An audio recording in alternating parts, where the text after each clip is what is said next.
Welcome back to Sleepy Horror Tales. You found your way to that quiet place, haven't you? Where the world outside fades, and the only sounds are my voice and the whispers from just beyond the veil. Tonight, let the darkness be a comforting blanket, heavy and still. Let each breath guide you deeper into the story as we journey together into a home steeped in a silence only grief can carve, shadowed by regret and trembling with the imminent return of a matriarch on the sacred 49th day. Is it a final, loving farewell she seeks? Or does she come as the soul collector to balance the scales for a lifetime of quiet suffering, steel your nerves just a little?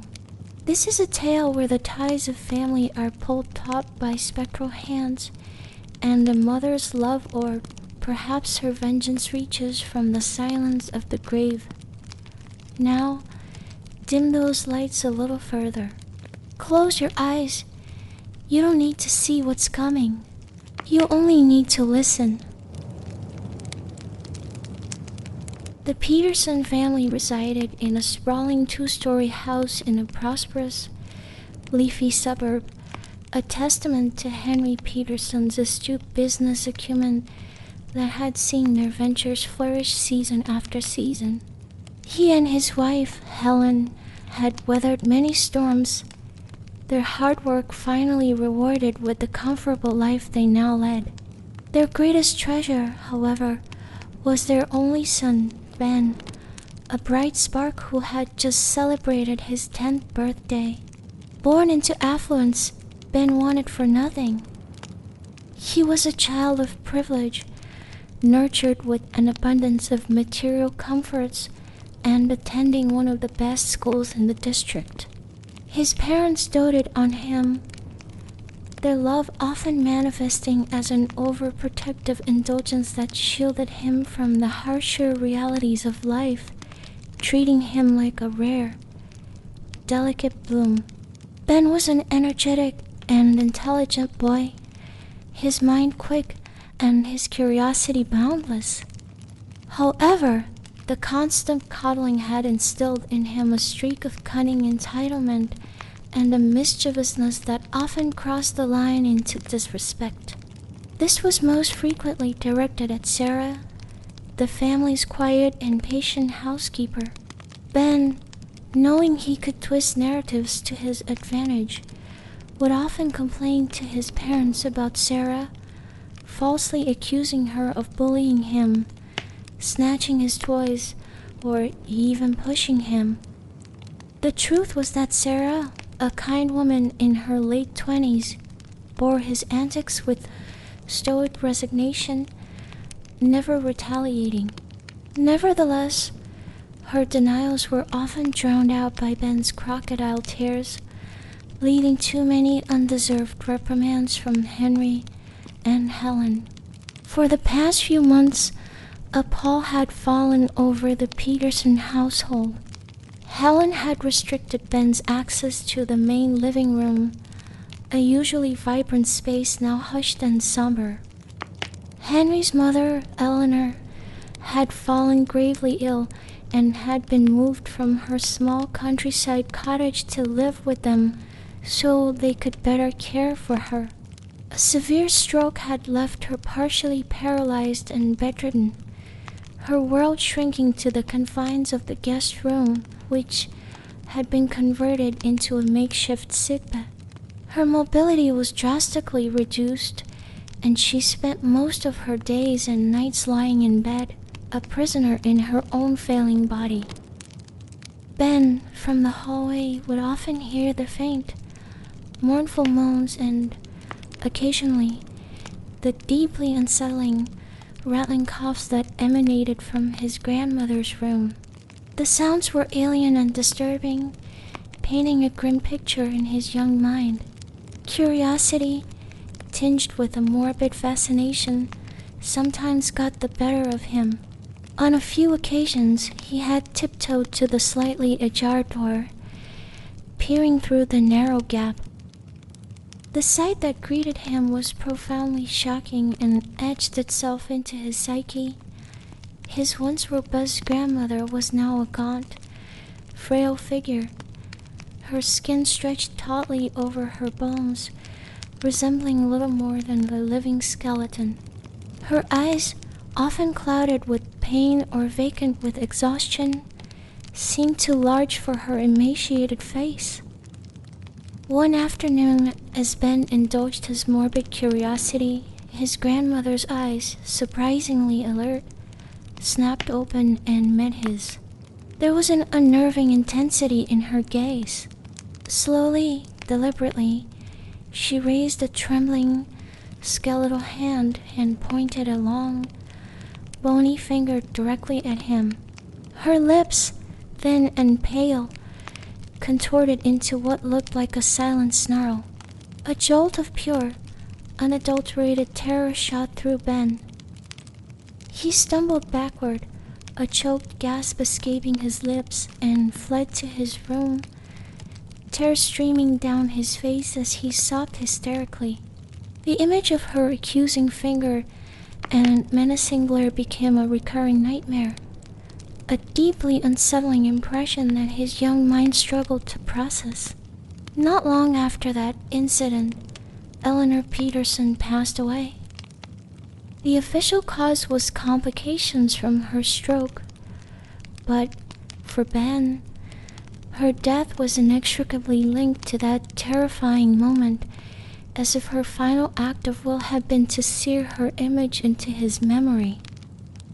In the weeks following Eleanor's death, the house felt different, imbued with a heavy silence that even Ben's usual boisterousness couldn't entirely dispel. The boy found his sleep frequently shattered by vivid nightmares. He would jolt awake in the dead of night, heart pounding, a scream caught in his throat, the terrifying image of his grandmother's piercing stare and outstretched finger replaying in his mind's eye. It was a persistent, indelible imprint, a shadow that clung to him. The focal point of the household's grief and unspoken anxieties was the temporary altar set up in a corner of the living room. It was a simple affair by some standards, but laden with meaning. A framed photograph of Eleanor in her healthier days, a small incense burner, and a few of her cherished trinkets. They were approaching the 49th day since her passing, a significant milestone in some old-world traditions that Helen, despite her modern sensibilities, couldn't entirely shake off. Only 2 more days remained until the completion of the 7th week of mourning. One late afternoon, as Sarah was meticulously arranging the dinnerware on the kitchen island, Helen returned home. Her face was a mask of profound worry and ill-concealed agitation. She moved through the house with a distracted air, her usual composure visibly fractured.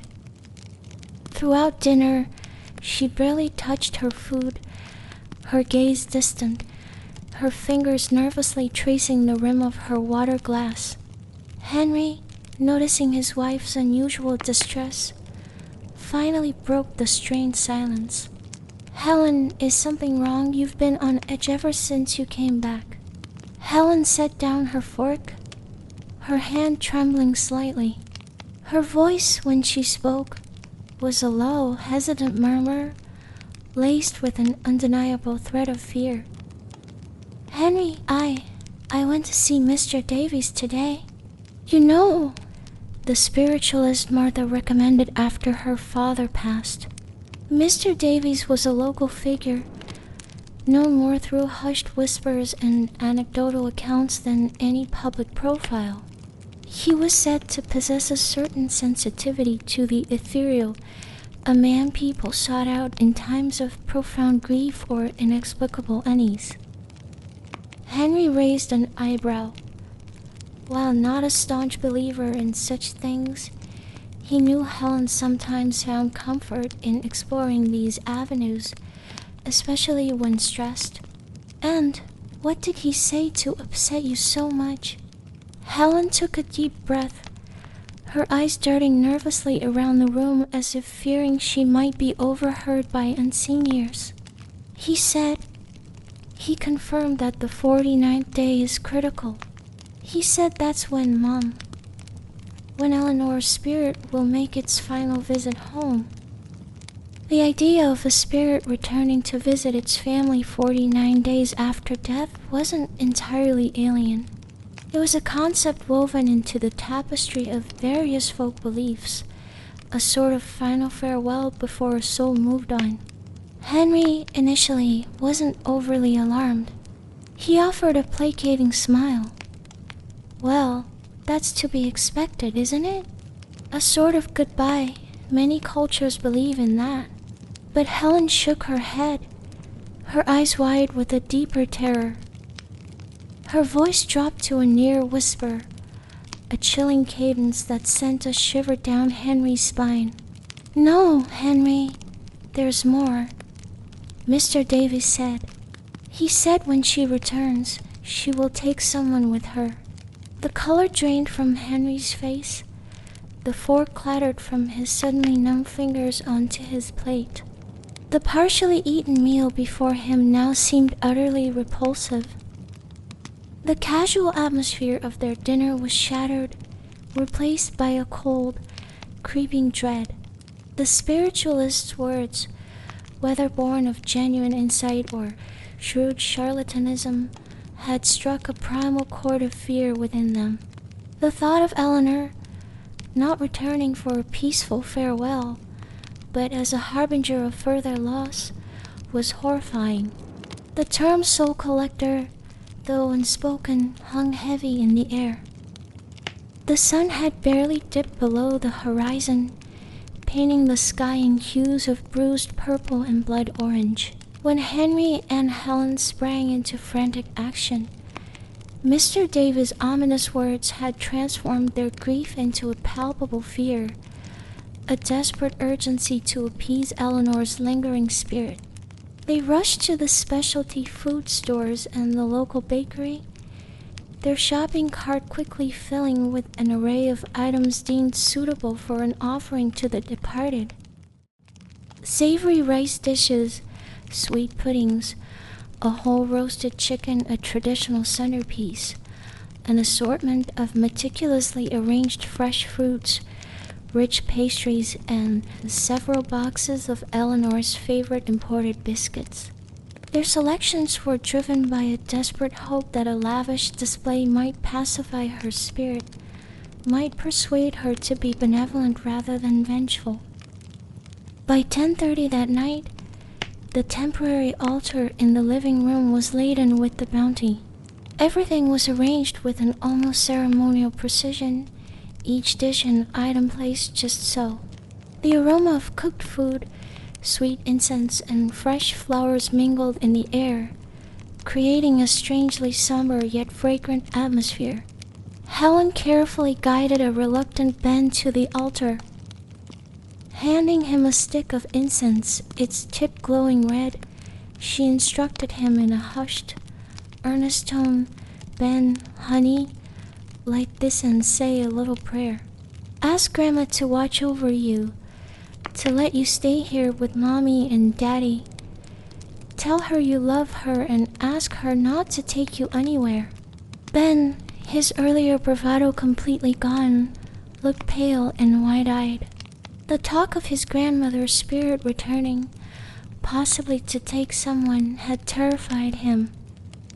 He clutched the incense stick, his small hand trembling, and mumbled a barely audible plea, his eyes fixed on the serene face in the photograph, which now seemed to hold a hint of an enigmatic smile.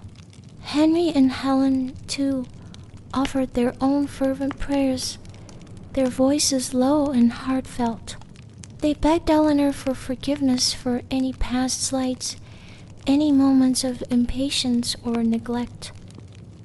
They pleaded for her understanding, her mercy, the fear of her anger, her sorrow, manifesting as a malevolent act, specifically the terrifying prospect of her pulling one of them to the afterlife, leading to what old tailies called a serial mourning or a chain of sorrow in the family, was a heavy weight on their hearts. They were desperate to avoid such a grim fate. Despite the elaborate offerings and the sincerity of their prayers, sleep eluded Helen that night. She lay in bed, her eyes wide open, staring at the shifting shadows on the ceiling, every nerve ending seemingly hypersensitive. The house, usually a place of comfort, felt alien and charged with an unseen presence. Henry, beside her, had drifted into an uneasy slumber, his breathing shallow. Suddenly, a series of distinct sounds drifted up from the kitchen below, a soft clinking, then a metallic scraping, followed by a muffled thump. It's probably just Sarah cleaning up something she forgot, Helen thought, trying to rationalize the noises to quell the rising tide of anxiety. She nudged Henry, but he merely grunted in his sleep and turned over, dismissing her concerns with a sleepy mumble about mice probably. Then a sharp, resonant clang echoed through the silent house. It was unmistakably the sound of a stainless steel pot lid hitting the tiled kitchen floor, followed by a distinct, unnerving rolling, spinning sound that seemed to go on and on, as if propelled by an unseen hand. It rolled, then wobbled, then rolled again, the sound drawing out in a way that defied simple physics. A cold dread washed over Helen. This was no mouse. This was something else. Her heart hammering against her ribs, Helen carefully slid out of bed, her feet finding the cool wood of the floor. She crept out of the bedroom and down the stairs, each step a conscious effort to remain silent, to not disturb whatever or whoever might be below. The rolling sound had finally stopped, replaced by an oppressive silence that seemed to hum with an unseen energy. As she reached the bottom of the stairs and peered into the dimly lit kitchen, a fleeting shadow darted across her peripheral vision, too quick and indistinct to identify, but unmistakably there. A gasp escaped her lips, and she instinctively cried out, "Who's there?" From the depths of the kitchen, Sarah's voice, shaky and startled, responded, "Ma'am, it's just me, Sarah." The housekeeper emerged from behind the central island, her face pale, her hand pressed to her chest. Helen, her initial shock quickly morphing into a surge of adrenaline-fueled anger and frayed nerves, snapped, "Sarah, what in God's name are you doing? It's the middle of the night. You nearly scared me to death, slinking around like a ghost." Sarah, visibly flustered and apologetic, stammered, I'm so sorry, ma'am. I heard the pot lid fall in the kitchen, so I came down to pick it up. I didn't mean to startle you. When I heard you call out, you scared me too." She gestured towards the counter where the errant lid now rested. Helen, still unnerved and irritable from lack of sleep and overwhelming anxiety, was not in a mood for apologies. "Next time something falls or breaks, just leave it. Leave it until the morning. You gave me a heart attack, creeping about like that." Without waiting for a further response, Helen turned on her heel and marched back upstairs, her mind still replaying the image of the fleeting shadow, unconvinced that it had merely been Sarah. The encounter had only amplified her unease. The following morning dawned gray and overcast. Helen, exhausted and on edge, decided Ben should stay home from school. The idea of him being out of her sight, especially with the 49th day looming, was unbearable. After hastily lighting fresh incense on Eleanor's altar and offering another silent, desperate prayer, she and Henry left for work, though neither could truly focus on their professional responsibilities. The air in the house felt heavy, the weak daylight struggling to penetrate the gloom. A sudden gust of wind, seemingly from nowhere as all windows were closed, snaked through the living room, extinguishing the newly lit candles on the altar with a series of soft thuds. Sarah, who had been tidying nearby, quickly moved to relight them. As she did, her eyes fell upon the offering table. She noticed with a jolt of surprise that the box of Eleanor's favorite imported biscuits, placed there the previous night, was missing. Her heart sank. She scanned the room, then the adjoining dining area, but the distinctive packaging was nowhere to be seen. Panic began to set in. If Mr. and Mrs. Peterson returned and found an item missing from the offering, they would undoubtedly be furious and she would be the prime suspect. After a frantic search, her anxiety mounting with each passing moment, she found the culprit. Ben, looking rather pleased with himself, was in his playroom, the empty biscuit box discarded on the floor beside him, crumbs littering his t-shirt and the carpet. Sarah, trying to keep her voice calm despite her frustration, gently admonished him. "Ben, you shouldn't have taken those. Those were for Grandma Eleanor. You know, eating too many biscuits isn't good for you anyway. It can make you cough." Ben, who was at that particularly contrary age where any form of correction was perceived as a personal affront, scowled. His face flushed with anger. "They're just biscuits, and I don't care," he yelled, and with a petulant gesture, he grabbed the empty box and hurled it across the room. It hit the wall and fell to the floor, scattering the remaining fine biscuit dust and a few lingering crumbs. Exasperated and knowing arguing further was futile, Sarah sighed. "You need to stay in your room for a while and think about what you did, Ben," she said, her voice firmer than usual. This only resulted in a fresh wave of wails and theatrical sobs from the boy. Weary, Sarah decided not to engage further. She had a mess to clean up, and more pressing anxieties were now gnawing at her. As she returned to the playroom with a dustpan and brush, she stopped dead in her tracks, a gasp catching in her throat. There, clearly imprinted in the fine layer of biscuit powder and crumbs scattered on the polished wooden floor, were footprints. They weren't Ben's small, sneaker-clad prints, nor were they her own. These were the distinct, slightly shuffling impressions of bare feet, small, delicate, and eerily reminiscent of the way Eleanor used to walk in her final months.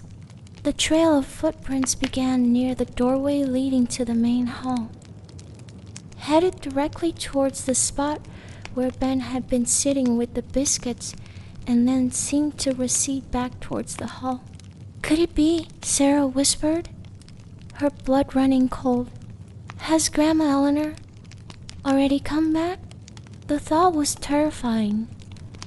For a long moment, she stood frozen, a battle raging within her between fear and the practical need to erase the evidence before Helen returned. With trembling hands, she forced herself to sweep away the disturbing prints, her mind racing, the image of those ghostly footprints seared into her memory. Helen returned home from work earlier than usual that afternoon, her face etched with a mixture of pain and residual fear. Sarah's eyes widened in alarm as she saw her employer.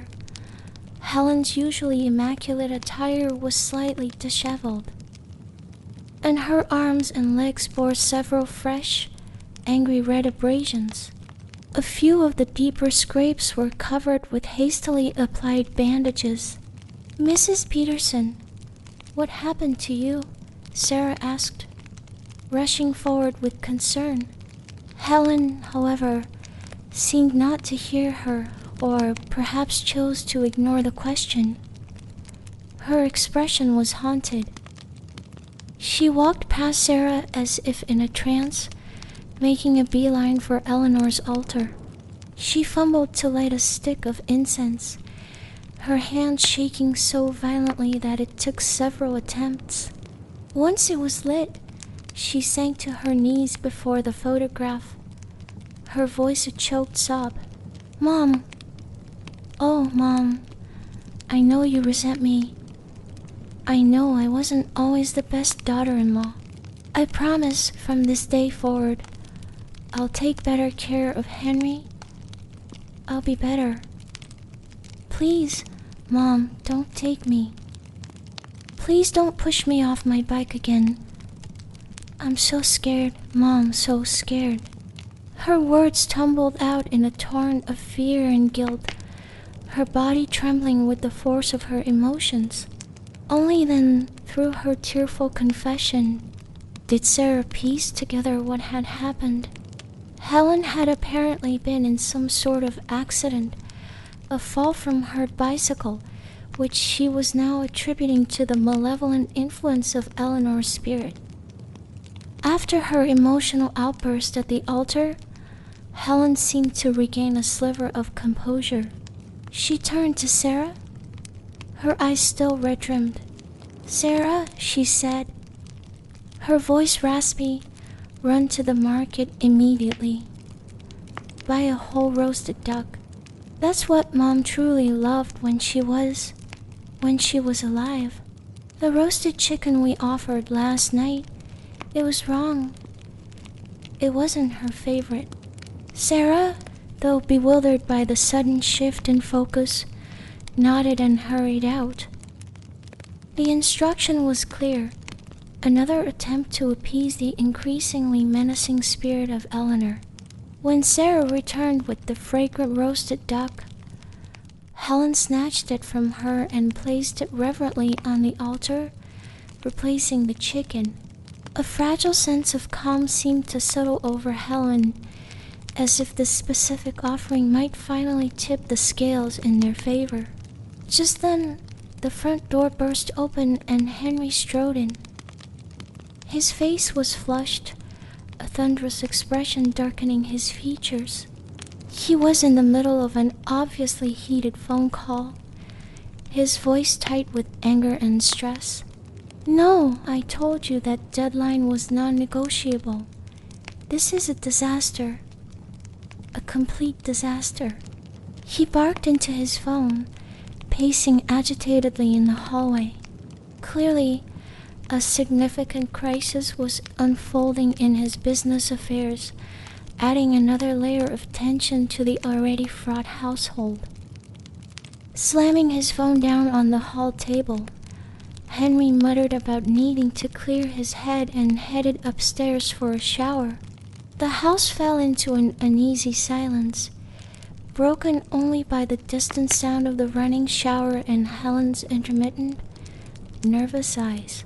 Suddenly, the lights throughout the house began to flicker erratically, on, off, a rapid, unnerving pulsation that plunged rooms into momentary darkness before bathing them in stark light again.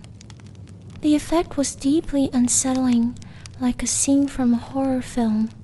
"Henry," Helen called out, her voice tight with alarm. "Henry, come see this. The electricity is going crazy." She waited for a response, but none came. Only the continuous, steady hiss of the shower from the master bathroom. "Henry," she called again, louder this time, a knot of fear tightening in her stomach. Still nothing. A dreadful premonition seized her. Pushing open the bathroom door, which was slightly ajar, she was met with a horrifying sight. Henry lay sprawled, unconscious, on the wet tiles of the shower floor, the water still cascading over his prone body. Oh my God. Henry, he's had a stroke.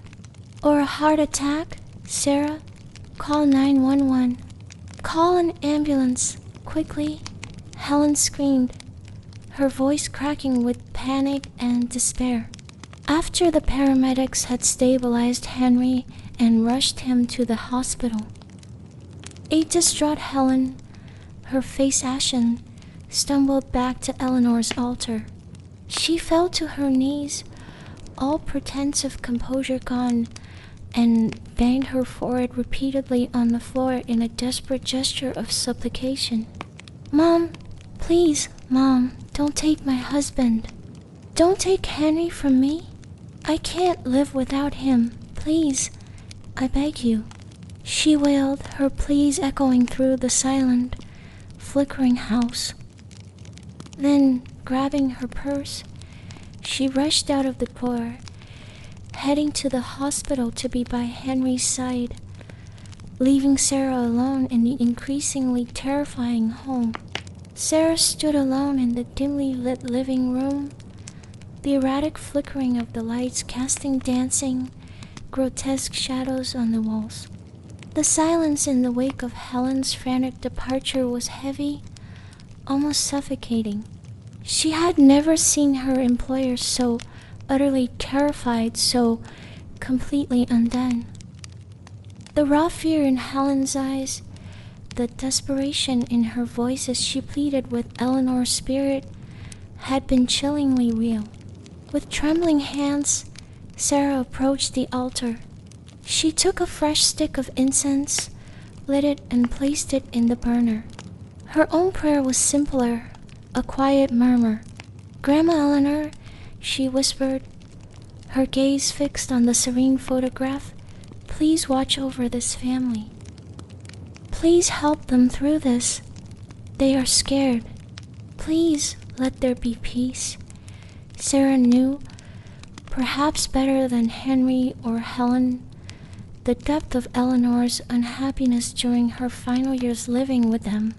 She had been a silent witness to the old woman's quiet suffering, the casual neglect, the subtle but persistent barbs from Helen about her failing health and the messiness that sometimes accompanied old age.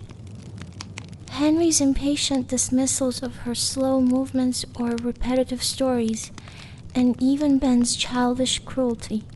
Eleanor had borne it all with a stoic dignity, but Sarah had seen the flicker of pain in her eyes, the way her shoulders would slump a little more after a particularly cutting remark.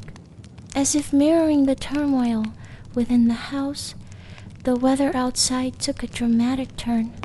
The sky, already overcast, grew ominously dark. A fierce wind began to howl, whipping through the trees in the yard, their branches scraping against the window panes like skeletal fingers. Then the rain started, not a gentle shower, but a torrential downpour, lashing against the house with violent force.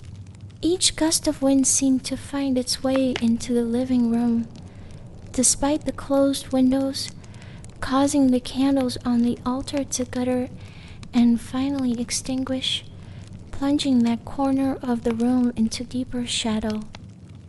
Suddenly, with a sharp crack, the framed photograph of Eleanor toppled forward from its stand on the altar. It landed face down on the table, dislodging several of the offering dishes. The roasted duck, fruits, and pastries rolled and scattered across the meticulously arranged cloth, creating a scene of chaotic disarray. A small cry of alarm escaped Sarah's lips. It felt like another omen, another sign of the spirit's displeasure. With a sigh born of exhaustion and a growing sense of dread, she set about restoring order.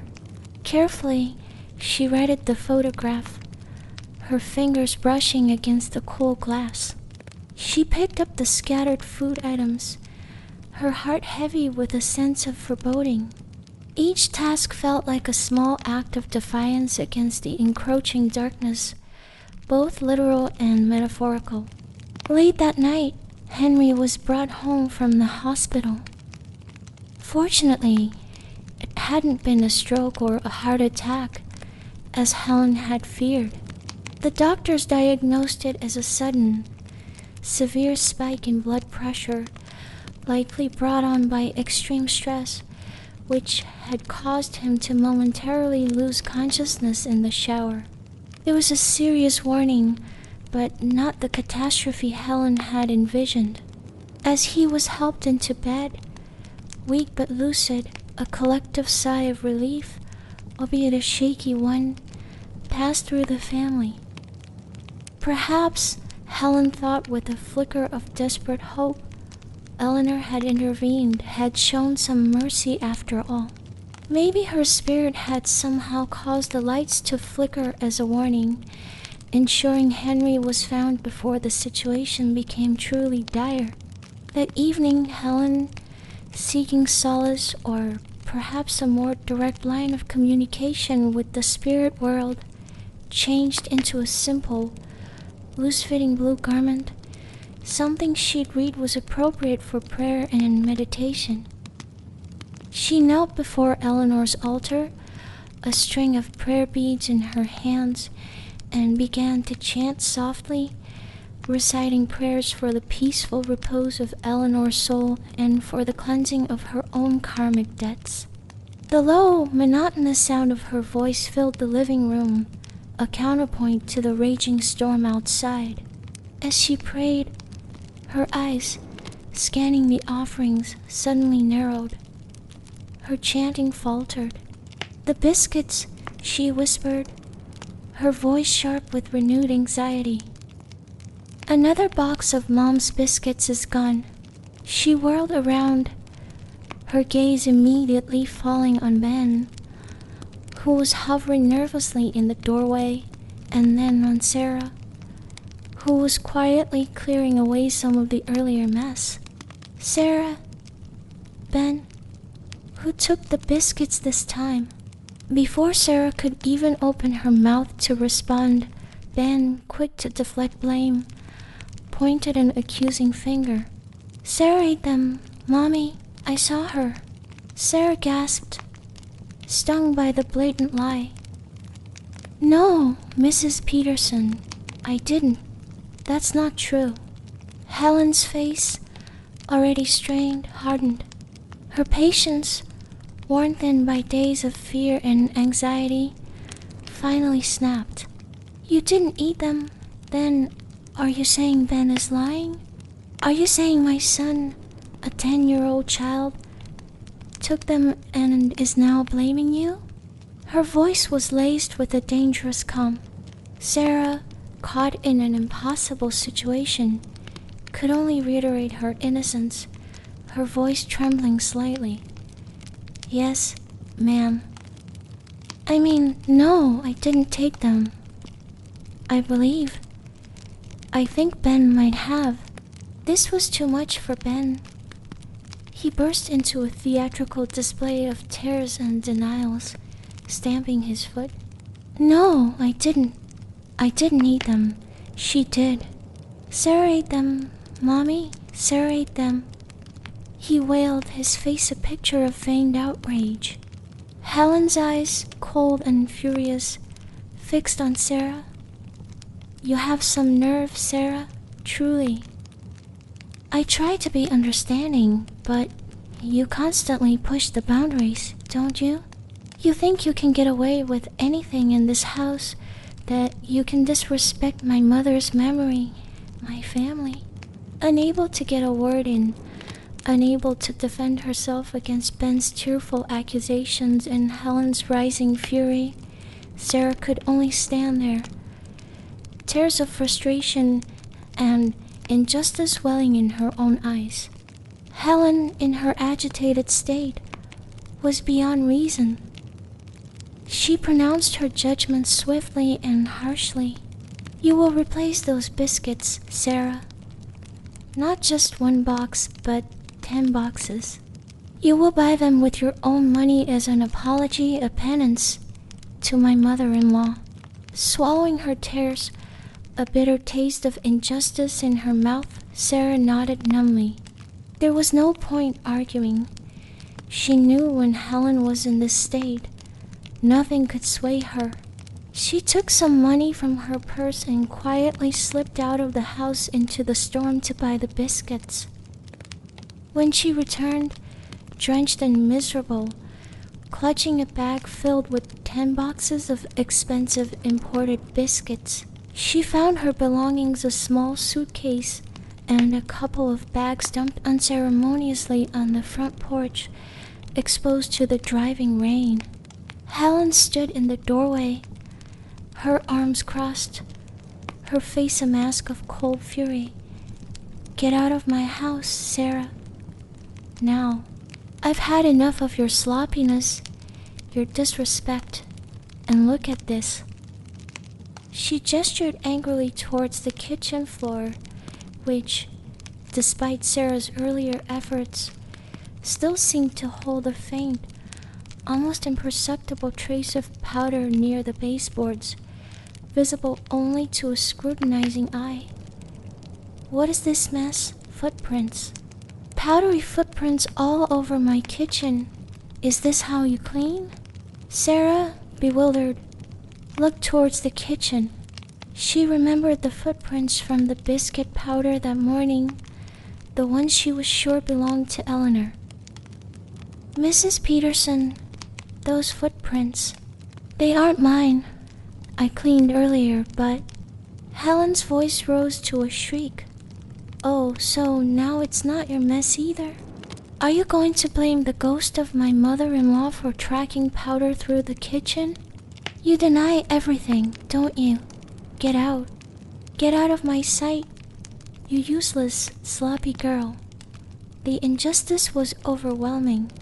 Sarah, standing on the rain-lashed porch, her clothes soaked, her spirit crushed, felt a sudden urge to speak her mind, to share the chilling conviction that had taken root in her.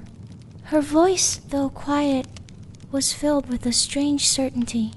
Mrs. Peterson, she began, her gaze steady despite the tears that threatened to spill. Those footprints, they are not mine. I have a feeling, a strong feeling. They belong to Grandma Eleanor. I sense she has already returned. Helen recoiled as if struck. Be quiet. Don't you dare say such things. Don't speak ill of the dead or spread your superstitious nonsense. But Sarah, feeling she had nothing left to lose, pressed on, her voice earnest. Ma'am, please listen. It's not always the case that spirits return to harm those they disliked. Sometimes they return for the ones they love the most, because they can't bear to see them suffer in this world any longer. They might want to take them to a place of peace. Helen looked at Sarah as if she had gone mad. Get out, she screamed, her voice hoarse. Leave this property immediately, and don't you ever come back. The door slammed shut with a violent bang, leaving Sarah alone in the raging storm, her prophetic, unsettling words hanging in the turbulent air. Inside the house, the incense on Eleanor's altar continued to burn, sending plumes of fragrant smoke coiling towards the ceiling. The flickering lights cast long, dancing shadows, and the wind howled like a mournful beast. Helen knew with a chilling certainty that it was going to be a very, very long night. The final night, the 49th night. The grandfather clock in the hall chimed 11:30, each stroke resonating through the tense silence of the house like a countdown to an unknown, dreaded event. Only 30 minutes remained until midnight, the precise moment marking the transition to the 49th day since Eleanor's passing, the day the spiritualist had prophesied her spirit would return and perhaps claim another soul. Helen, her nerves stretched to their breaking point, had insisted on every light in the house being switched on. Chandeliers blazed, lamps cast dark circles of illumination. Even the rarely used accent lights in hallways and alcoves were burning brightly. A desperate attempt to ward off the encroaching darkness and whatever unseen entities it might harbor. She had brought Ben into her and Henry's bedroom, creating a makeshift bed for him on a cot at the foot of their own.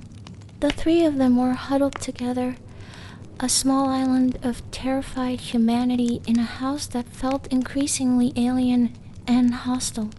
Henry, though still weak from his earlier collapse and professing a degree of skepticism, was nonetheless visibly unnerved.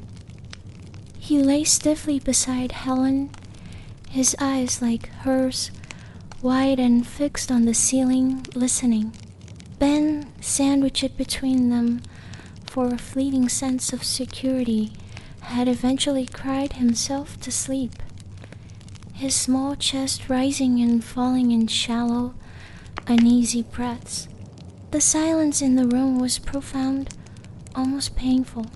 It pressed in on them, amplifying every tiny creak of the old house ceiling, every rustle of leaves outside the window. Helen found herself holding her breath, her ears straining for any sound, any indication of her arrival. And then it came. From the kitchen below, the same distinct, chilling sound they had heard the night before, the metallic clang of the stainless steel pot lid hitting the tile floor. It was louder this time, more deliberate. And then, the spinning, rolling sound, on and on, a dizzying, unnatural rotation that seemed to defy gravity, echoing up the stairwell and into their bedroom. It scraped, it wobbled, it spun, a miniature metallic vortex of sound in the heart of their home. Helen squeezed her eyes shut, her fingers digging into Henry's arm. "She's here," she mouthed, her voice a choke whisper. "She's in the kitchen."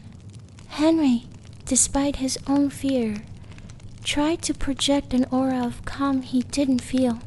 It's just the wind, Helen, a draft." But his voice lacked conviction. The sound was too specific, too reminiscent of the previous night's terror. The rolling continued for what felt like an eternity, each rotation tightening the knot of dread in their stomachs. Then, as suddenly as it began, it stopped. Not a gradual slowing, but an abrupt cessation, as if a hand had reached out and pressed down firmly on the lid, silencing it. The ensuing silence was even more terrifying. It was a waiting silence, pregnant with unspoken threats. Knock, knock, knock. The sound was soft at first, hesitant, but undeniably there. 3 distinct raps on their bedroom door. Helen gasped, clutching Henry tighter, her nails biting into his flesh. "Henry, did you hear that? At the door. It's her. Mom, she's come back. She's at the door." Henry, jolted fully awake from his stupor of fear, struggled to sit up. His face, illuminated by the bedside lamp, was pale and clammy. He too had heard the knocking, a sound that no draft or settling house could explain. He put a trembling finger to his lips, signaling Helen to be absolutely silent, not to make a sound, not to acknowledge the presence outside their room. The knocking stopped. For a heart-stopping moment, They thought, or perhaps prayed, that whatever it was had gone away. But then a voice spoke and all hope vanished. It was a voice that was both familiar and terrifyingly alien. Low, raspy, and imbued with an unnerving, hollow resonance, as if it were being projected from a great distance, from somewhere beyond the veil of the living. Henry, Helen. There was no mistaking it. Despite the otherworldly timbre, the cadence, the faint inflection, it was Eleanor's voice. Their mother. Their mother-in-law. She had indeed returned. Helen's breath hitched in her throat. She turned to Henry, her eyes wide with sheer terror.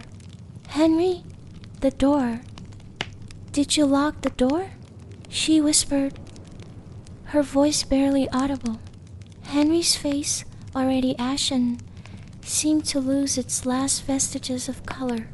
A look of dawning horror spread across his features. I didn't. I thought. I assumed you had locked it." Their eyes, wide with a shared, unspeakable dread, swiveled towards the bedroom door. As they watched, transfixed in terror, the brass doorknob began to turn. Slowly, deliberately, with an agonizing, creaking protest from the old mechanism, the knob rotated fully. The latch clicked. The door began to swing inward.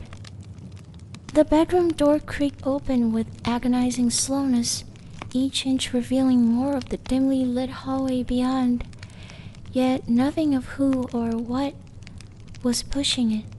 The air in the room grew colder, a palpable chill that had nothing to do with the late autumn night outside. Henry and Helen remained frozen, huddled together on the bed, their eyes glued to the widening gap.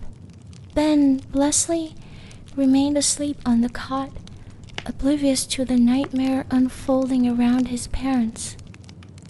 Then a figure materialized in the doorway, silhouetted against the brighter light of the hallway. It was a woman's form, slender and slightly stooped. As it shuffled slowly into the room, the faint, ambient light from the bedside lamp caught its features, and any lingering doubt was extinguished. It was Eleanor, or at least a chillingly accurate effigy of her in her final, frail state. The figure was gaunt, almost skeletal, her skin appearing papery and sallow in the dim light. Her shoulders were hunched, her back curved, and her movements were characterized by a slight, unnerving tremor, a subtle, continuous juddering that made her seem both fragile and profoundly unnatural. Her eyes, sunk deep within their sockets, seemed to gleam with an eerie, knowing light. Henry and Helen could only stare, paralyzed by a terror so profound it stole their breath and rooted them to the spot. The power of speech deserted them. All the stories, all the fears, all the whispered anxieties of the past weeks had culminated in this single, horrifying moment. The spirit of Eleanor, exactly as Mr. Davis had prophesied, stood before them. Instinct, primal and desperate, finally broke through their paralysis. Together, as if choreographed by shared terror, they pressed themselves further back against the headboard, their hands clasped together. Not in prayer this time, but in a desperate, trembling supplication. "Mom," Henry finally choked out, his voice cracking. "Mom, we know it's you. We know you've come back. Please, please, Mom, forgive us. Forgive us for everything. Don't take us. Don't pull our souls. Don't end our lives. Please, Mom, we beg you." His words tumbled out, a torrent of fear and belated remorse. Helen, tears streaming down her face, echoed his pleas. Yes, Mom, please. We'll do anything you ask. Just leave us be, spare us. The figure of Eleanor remained silent for a long moment, her head tilted slightly as if considering their desperate cries. Then, slowly, agonizingly, she raised a thin, trembling hand, her bony fingers extended. She made a deliberate, beckoning gesture. Come. The voice was the same as before, low, raspy, and echoing, imbued with that chilling, otherworldly quality. Come with me. It is time to come with me, children. Helen's mind, reeling with terror, suddenly lashed onto Sarah's parting words that had seemed like superstitious nonsense at the time, but now resonated with a terrifying clarity. Sometimes they return for the ones they loved the most, not the ones they hated. The thought pierced through her fear like a shard of ice. If Eleanor had come for who she loved most, and if her intention was to take them, then their previous displays of appeasement, their offerings, were meaningless if they hadn't truly earned her love when she was alive. A new wave of panic, fueled by a desperate need to confess, to bargain, washed over Helen. Mom, wait, she cried, her voice a hysterical babble. When you were alive, we didn't do much to earn your love, did we? Henry often complained you were too slow, too forgetful in your old age, and I was terrible. Her confession was a torrent of guilt. I complained about everything, about the messes, about you being sick. I never once fulfilled my duties as a daughter-in-law properly. I was always nagging, always finding fault, even scolding you. And Ben is just a child, Mom. He's young. He doesn't understand. Sometimes he was disrespectful, but he didn't mean any real harm. Please don't hold it against the child. I beg you, Mom, don't take us with you, please. The figure of Eleanor listened, her expression unreadable in the dim light. Her hand remained outstretched, beckoning. Her voice, when she spoke again, was flat, devoid of emotion, yet utterly inexorable. Come with me. Come now. Then, to their utter astonishment and mounting horror, the spectral figure slowly turned its back on them and began to shuffle, with that same unsettling, jerky gait, out of the bedroom and towards the hallway leading to the stairs. Henry and Helen remained pressed against the headboard, too terrified to move, to breathe, their eyes following the retreating figure. They were caught in a limbo of fear, unsure if this was a reprieve or merely a prelude to something even more terrifying. Suddenly, Ben, who they had assumed was deeply asleep, sat bolt upright on his cot. His eyes were wide open, but they seemed unfocused, as if he were looking at something beyond the physical realm. With a speed that was startling for a child just roused from sleep, he scrambled off the cot and darted out of the bedroom, following the direction Eleanor's spirit had taken. Ben, no! Helen screamed, her maternal instinct momentarily overpowering her terror. Ben, son, don't follow her. Come back here. Henry yelled, his voice hoarse with panic.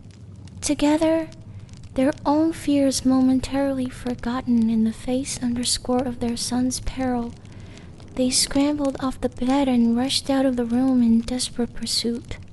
Ben was moving with an unnatural quickness, as if drawn by an invisible force, his small bare feet pattering swiftly on the wooden floor of the hallway. He didn't look back, didn't respond to their frantic calls.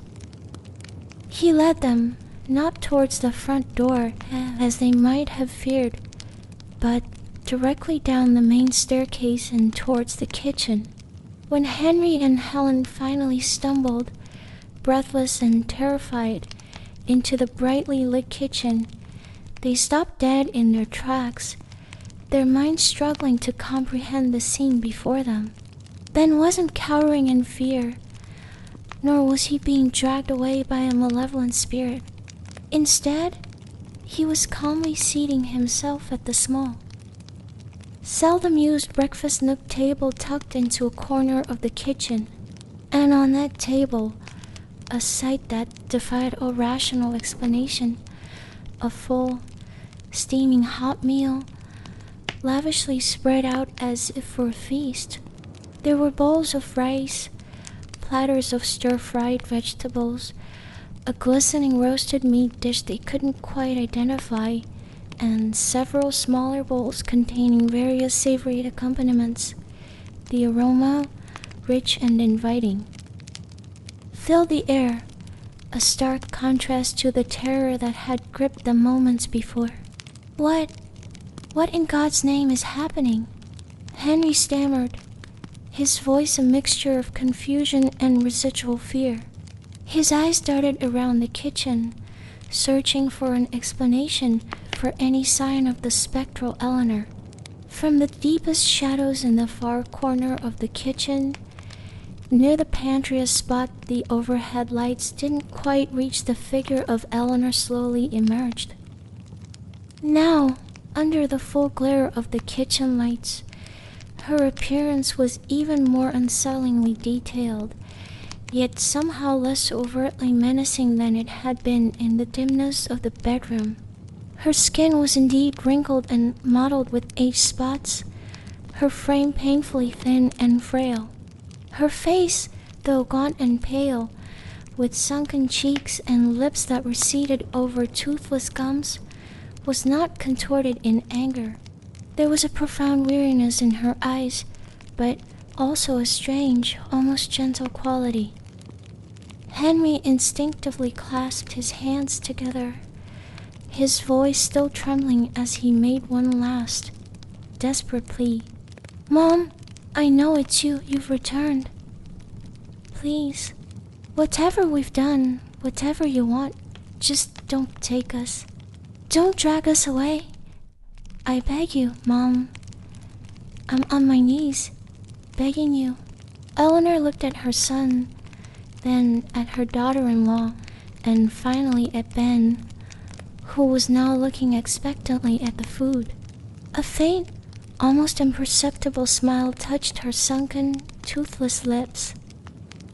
Her voice, when she spoke, had lost its earlier chilling, hollow resonance. It was softer now, imbued with a strange, unexpected warmth, though still faint and raspy. "I came back," she said, her gaze sweeping over them, "to cook one last meal for my family." The words hung in the air, stunning Henry and Helen into silence. One last meal, not to drag them to the afterlife, not to exact revenge. Eleanor continued, her voice gaining a little more strength, a little more of its old. "Familiar timbre. I'll leave after I've finished cooking and serving you. I'm not here to take anyone with me." No one needed to say another word. The immensity of their misjudgment, their fear-fueled assumptions, crashed down upon Henry and Helen with the force of a physical blow. A wave of profound guilt, so potent it was almost nauseating, washed over them. In that moment, the spectral, emaciated figure of Eleanor before them was no longer a terrifying apparition, a harbinger of doom. The gauntness, the frailty, the signs of her long illness, they suddenly seemed familiar, poignant, and heartbreakingly dear. This was their mother, their grandmother, who had endured so much, often in silence. Slowly, hesitant, still half in a daze, Henry and Helen moved towards the small table and sat down opposite Ben.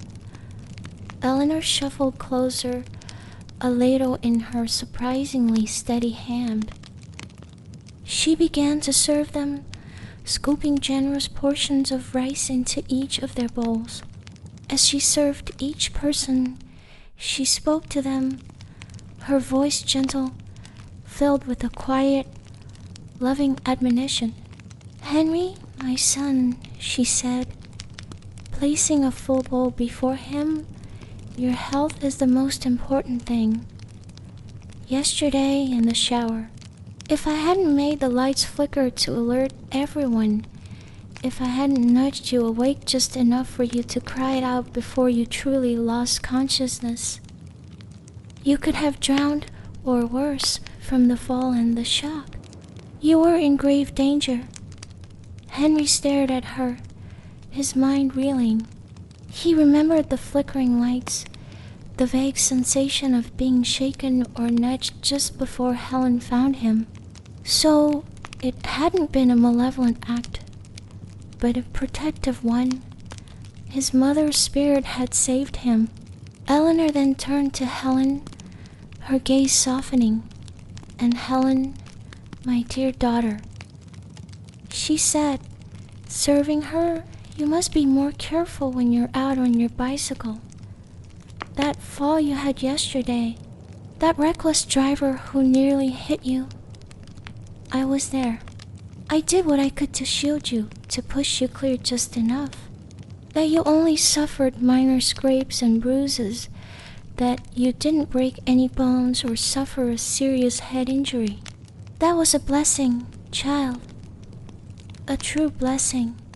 Helen looked down at the healing abrasions on her arms, her eyes filling with tears.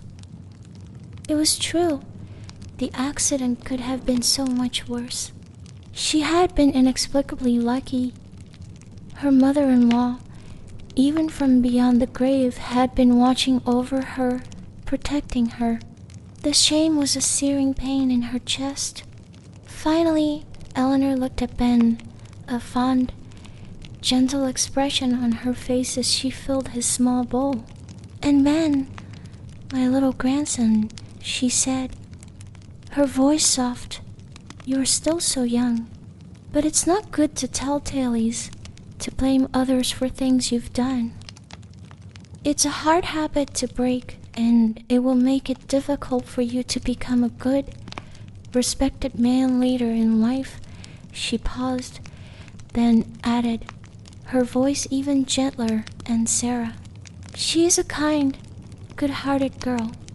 Don't chase her away. She doesn't deserve such treatment. She was always good to me." Having served them all, Eleanor ladled a small portion of rice into a separate, smaller bowl for herself. Then, without another word, she turned and began to shuffle slowly back towards the dark corner of the kitchen from which she had emerged. "Mom," Henry called out, his voice thick with emotion, "why don't you sit here with us, eat with your family, with your grandson?" Eleanor paused at the edge of the shadows. She turned back to look at them, her face etched with a profound, heartbreaking sadness. Her voice, when she spoke, was barely a whisper, yet it carried the weight of years of quiet sorrow. When was I ever not eating alone in a corner of the kitchen?" The gentle words, spoken without accusation, without bitterness, struck Henry and Helen like 1,000 daggers to the heart.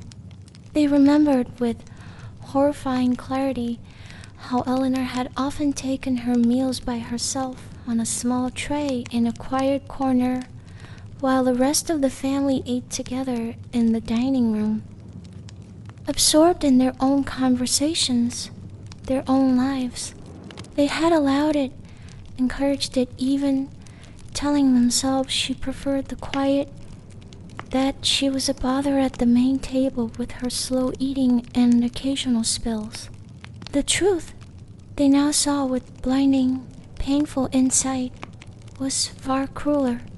Before they could utter a word of apology, of desperate remorse, Eleanor turned again and stepped fully into the shadows of the pantry area. And then she was simply gone, vanished as if she had never been there. Henry leaped from his chair and rushed to the corner, his heart pounding. He peered into the darkness, calling her name, his voice choked with sobs. "Mom! Mom! Where are you?" But there was no answer, only the lingering aroma of the ghostly meal and the profound, crushing weight of his own guilt.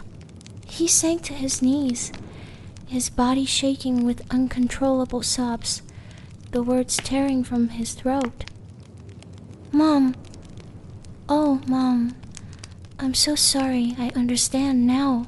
I know what we did. Please, Mom, forgive me. Forgive us. I'm so sorry, Mom. Please." Henry's raw, desperate cries of "Mom, I'm so sorry, Mom, forgive me," pierced through the heavy layers of Helen's own dazed state, pulling her sharply back to a different reality. She blinked, her eyes focusing with difficulty. She was in her bed, the familiar weight of the duvet around her. Beside her, Henry was thrashing in his sleep, his face contorted in an expression of profound anguish, tears streaming from beneath his closed eyelids, his lips moving as he mumbled those same heartbreaking apologies over and over again. "Henry, Henry, wake up." Helen shook him gently, then more firmly. "You're having a nightmare. Wake up." Henry's eyes snapped open. He sat bolt upright, gasping for breath, his face pale and slick with sweat. He looked around the bedroom wildly, his expression one of utter desolation and bewilderment. "Helen," he stammered, his voice hoarse. "Helen, Mom, she was here. She came back. She cooked a final meal for us, for the family. She wasn't here to take anyone. She just wanted to feed us, to say goodbye." His words were a jumble, his eyes still reflecting the profound sorrow of the encounter. Helen stared at him, a shiver tracing its way down her spine. Her own heart was pounding, a strange sense of déjà vu washing over her. "Henry," she began, her voice trembling, I just had the exact same dream, every detail.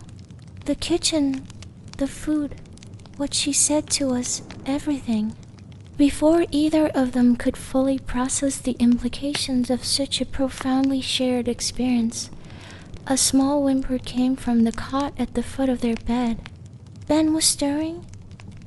He sat up, rubbing his eyes with his small fists.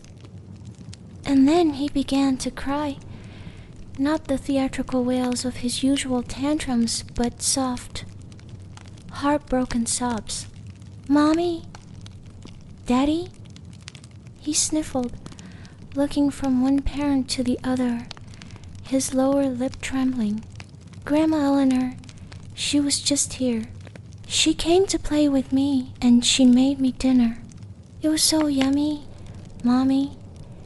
The rice was so good."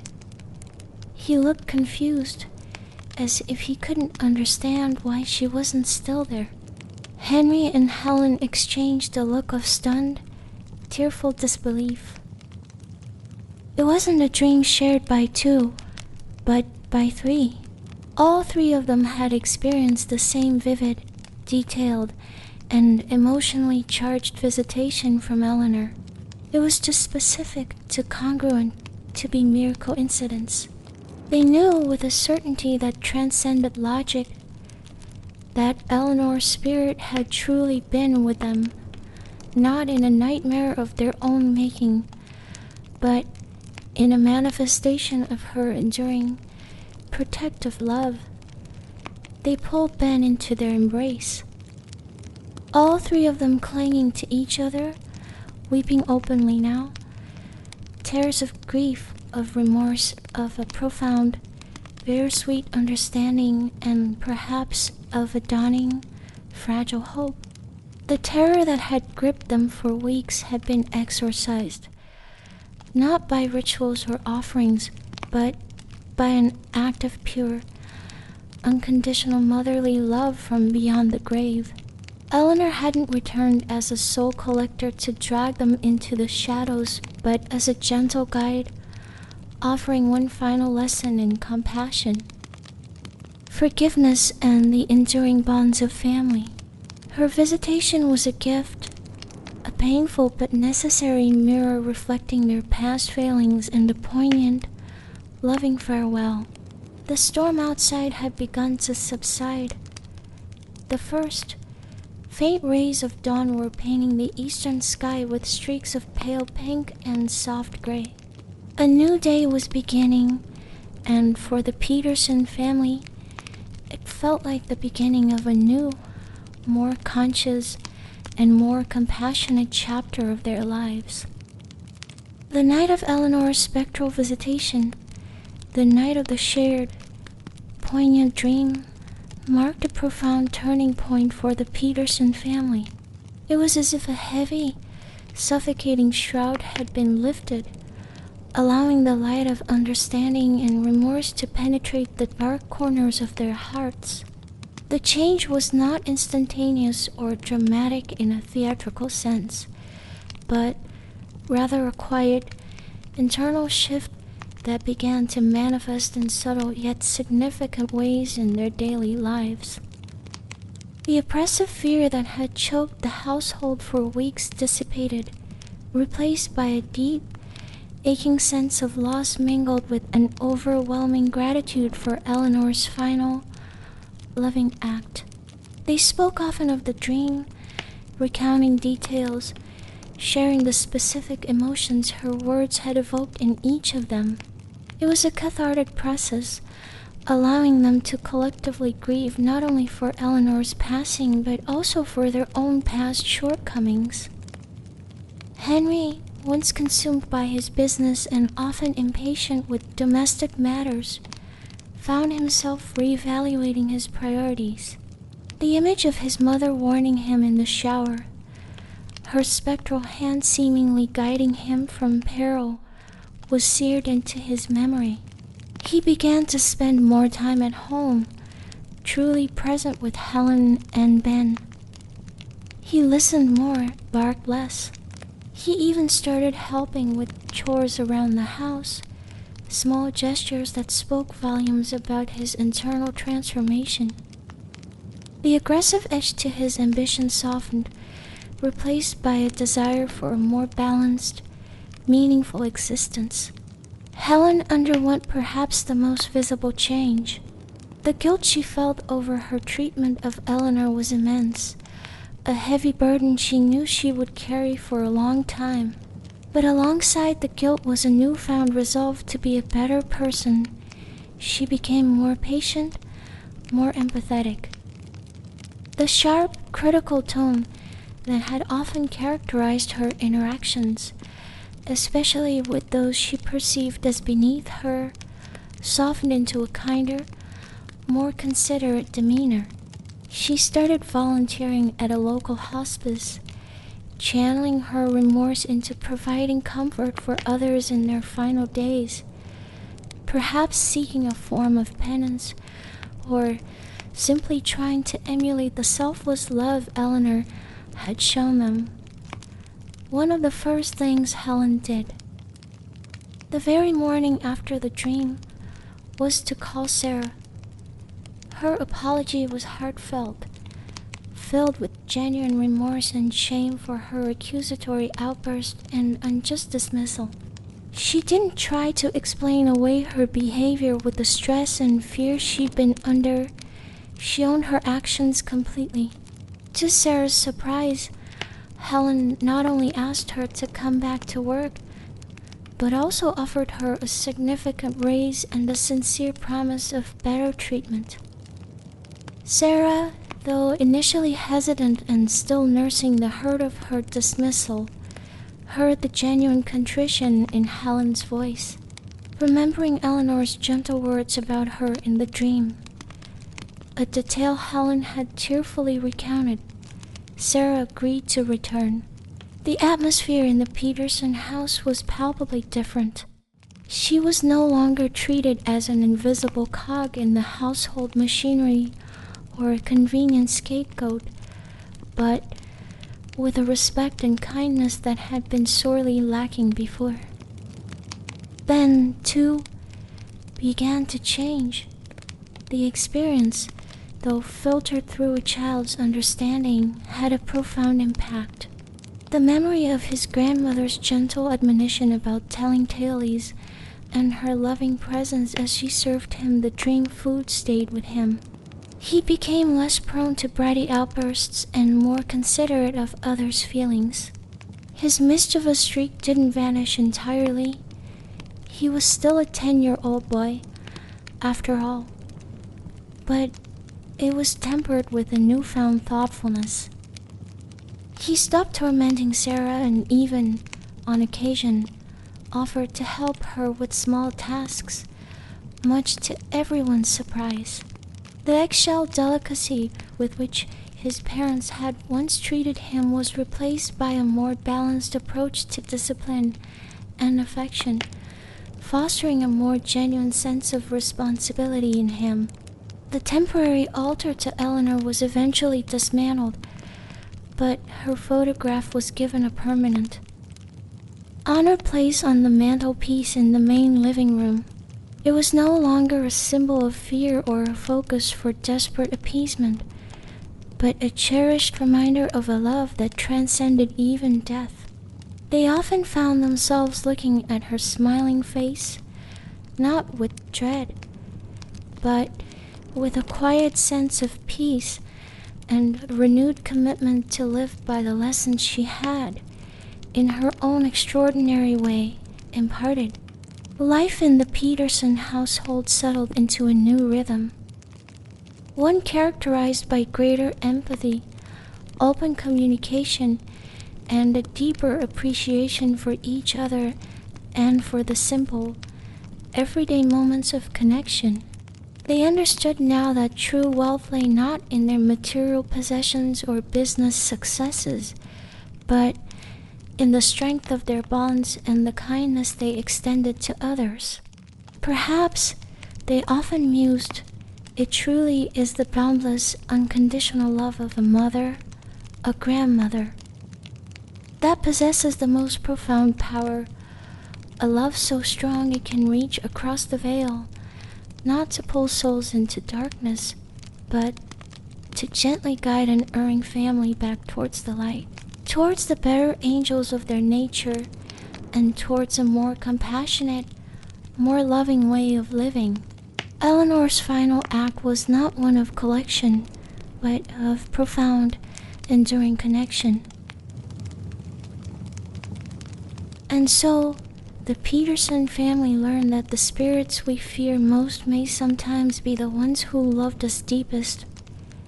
Their lingering presence a final, poignant lesson rather than a malevolent curse. Eleanor's Last Supper was not an act of vengeance, but a profound expression of a love that even death could not extinguish. Thank you for joining us on Sleepy Horror Tales for the Soul Collector.